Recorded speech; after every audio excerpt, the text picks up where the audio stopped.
Hello, hello, hello, hello, friends. Guerre en Ukraine. L'économie des Français, des Européens souffre. Voilà la réalité. Je me sers aussi de temps en temps, non, les amis. Je peux slammer, hein.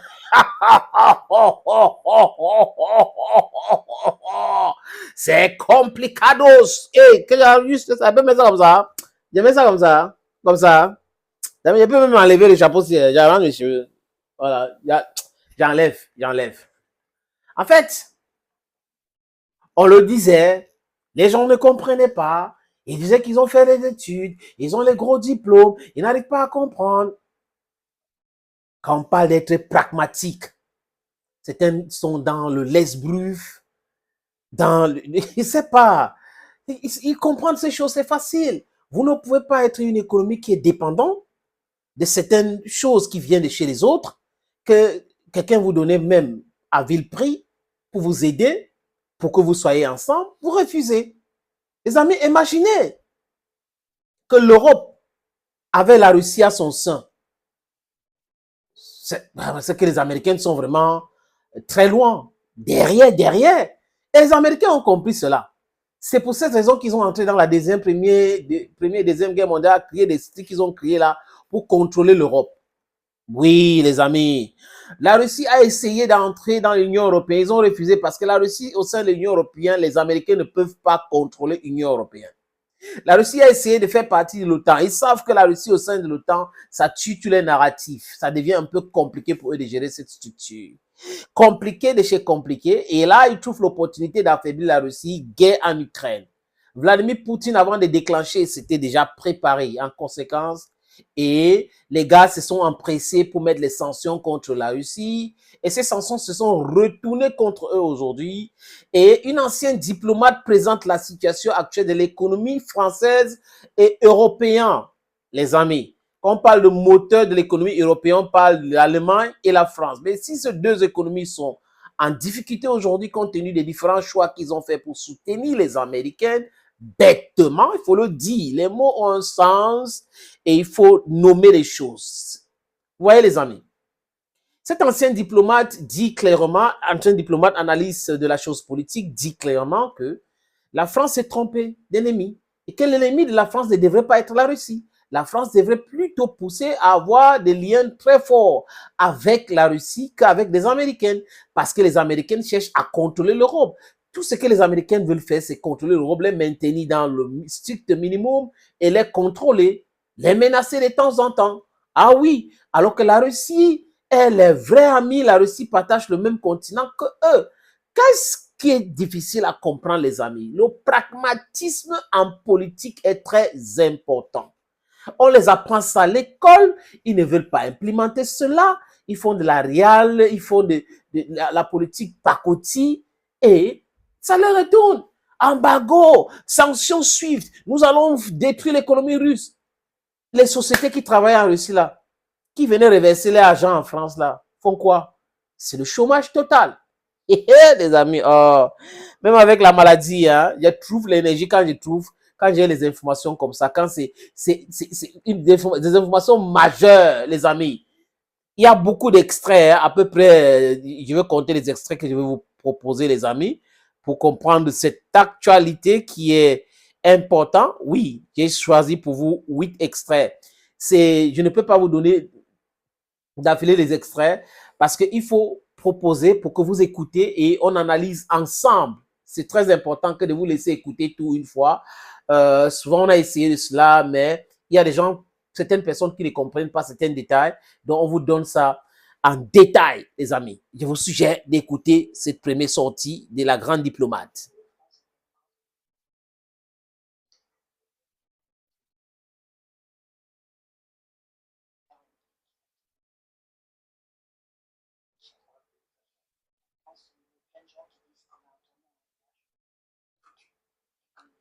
Les amis, apparemment, non, c'est la version longue là que je suis en train de vous proposer. Je veux pas, vous n'avez pas regardé cela, les amis. Désolé, je vais d'abord enlever ça. Oui, j'enlève. Voilà, je compense avec les vrais éléments maintenant. Désolé, hein, les amis, pour ces petits ratés là. Les vrais éléments. On écoute. La France a fait une grosse bêtise de se tourner vers l'Amérique. Il fallait se tourner de l'autre côté. La preuve, on va le payer très cher. On va le payer très cher. La France, il y a plein de gens qui disent qu'on va retourner au Moyen-Âge. La France va se retourner au Moyen-Âge. Parce que la France a fait une grosse bêtise de se retourner vers l'Amérique au lieu de se retourner vers la Russie pour une collaboration.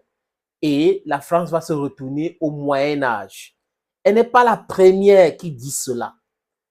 Compte tenu avec la présente dispensation, ça devient un peu compliqué pour cette France-là de gérer cette affaire, les amis. C'est un peu complexe pour la France actuelle, qui souffre de tout pas, qui est acculée de tout pas, qui est chassée d'Afrique parce que la France était en train de pratiquer le banditisme.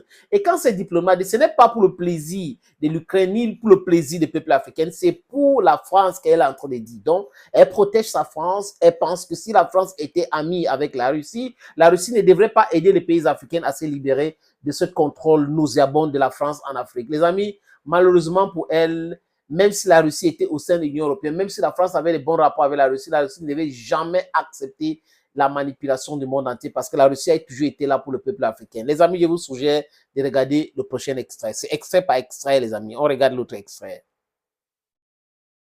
On est foutu. Économiquement, on est foutu. On est foutu économiquement. Il fallait s'allier avec la Russie, ce qu'avait dit De Gaulle, hein. C'est pas moi qui le dis non plus. Donc là, on a fait le mauvais choix. Ils ont fait un mauvais choix. Ce qu'avait dit De Gaulle, il fallait s'allier avec la Russie et non. Donc apparemment pour elle, De Gaulle, pour beaucoup de Français aujourd'hui, De Gaulle avait raison. Nicolas Sarkozy le cite, beaucoup le citent aujourd'hui. Il avait raison que la France devrait se retourner vers la Russie. Et à la proximité, la compréhension, ils sont sur le même continent.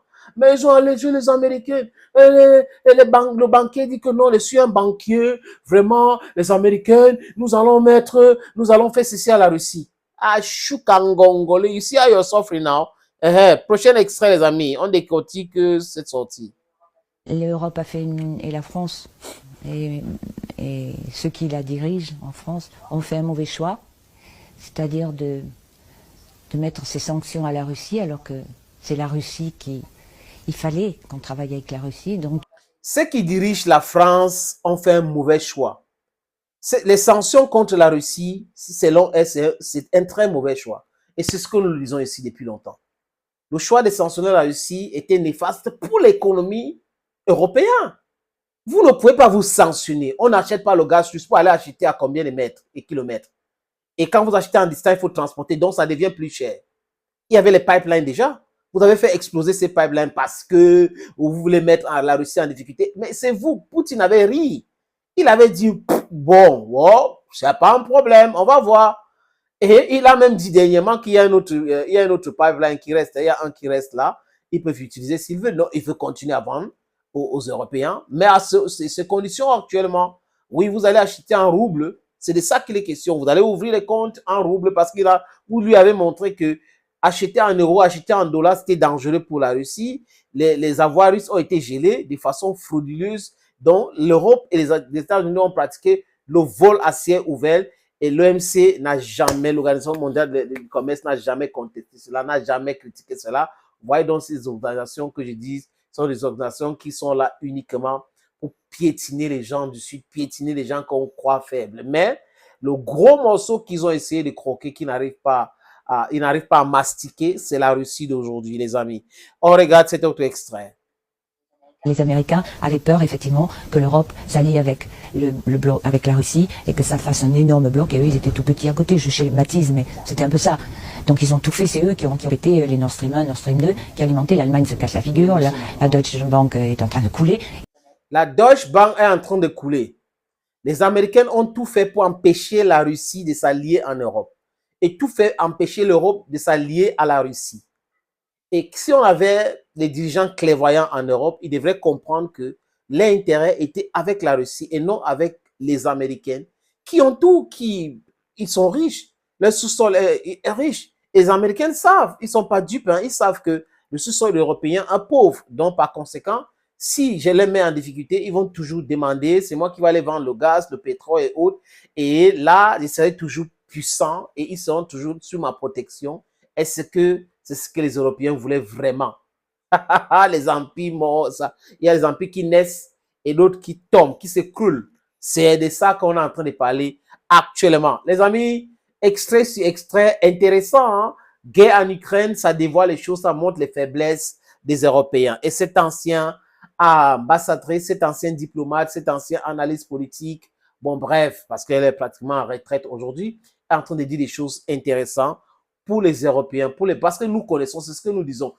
La preuve, regardez les vidéos sur cette plateforme où on parle de l'économie de l'Europe, où on parle de l'Ukraine, on parle des échecs, on parle des sanctions. On a été lucide. Ils sont en train de nous suivre dans nos analyses aujourd'hui parce qu'ils savent que leur narrative mensongère n'est pas passé et du coup, ils sont obligés de dire la vérité. Écoutons la dame encore, mesdames et messieurs.